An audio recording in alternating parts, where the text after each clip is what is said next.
Mabigat ang naging usapan at mas mabigat ang naging reaksyon online. Isang kandidato sa Mr. Pampanga 2026 ang viral ngayon dahil sa kanyang pagbasag sa nakasanayang pamantayan ng kagwapuhan.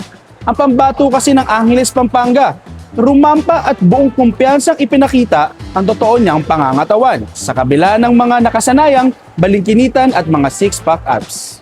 May iba saludo sa kanyang confidence, pero may iba rin namang pinupuna na tila hindi siya handa sa naturang patimpalak. Body shaming o body positivity? Timbangin natin.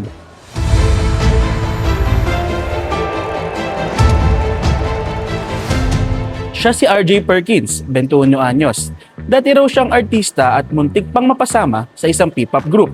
Ang video ng kanyang pagrampa sa swimwear competition nagpainit ngayon ng diskusyon online. May mga nangutya at sinabing kinulang daw sa disiplina si RJ at napabayaan ang sarili. Pero marami rin ang humanga. Si RJ raw ay simbolo ng body positivity. Isang inspirasyon para mahalin at yakapin ang sariling katawan. Ano man ang hugis, anyo, o timbang. Bakit nga ba tuwing may rumarampang plus size, nayayanig ang mundo ng social media? Matatanda ang noong Miss Universe 2023, pinag-usapan din ang pagrampa ni Miss Nepal na gumawa ng kasaysayan bilang first plus size contestant sa Miss U. Sa mga ganito patimpalak, may mga nakasanayan ng hulma ng ideal ng katawan. Pero kapag ito'y nabasag, tanong ng iba, pagbabago ba ito o paglabag sa tradisyon? Para sa iba, hindi lamang sa pangangatawan ng susukat ang kagwapuhan o kagandahan, asa kung paano mo rin dalhin ang iyong sarili. Mahalaga ring maunawaan na hindi lamang sa pagiging pabaya ang sanhi ng pananaba. Maaari rin itong may ugnay sa edad, lahi, hormones o sa mga gamot na iniinom. Sa gitna ng pamabatikos online, hindi lamang katawan ang naapektuhan, kundi pati mental health ng taong napupunta sa sentro ng panghuhusga. 2026 na, no to body shaming na.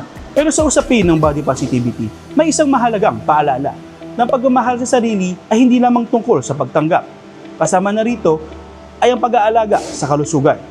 Dahil ang tunay na body positivity, hindi lamang pagyakap sa kung ano ang nasa salamin. Kasama na rito ay ang pag-aalaga kung ano ang nasa loob.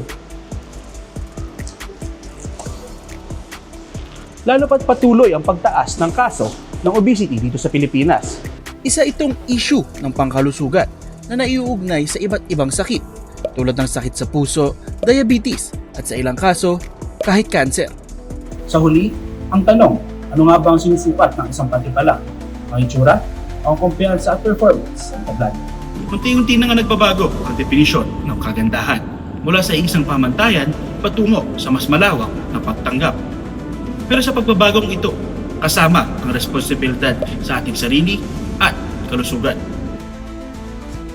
Ito po ang inyong bigating digital reporter, Aris Galang, para sa FYP, for your perspective.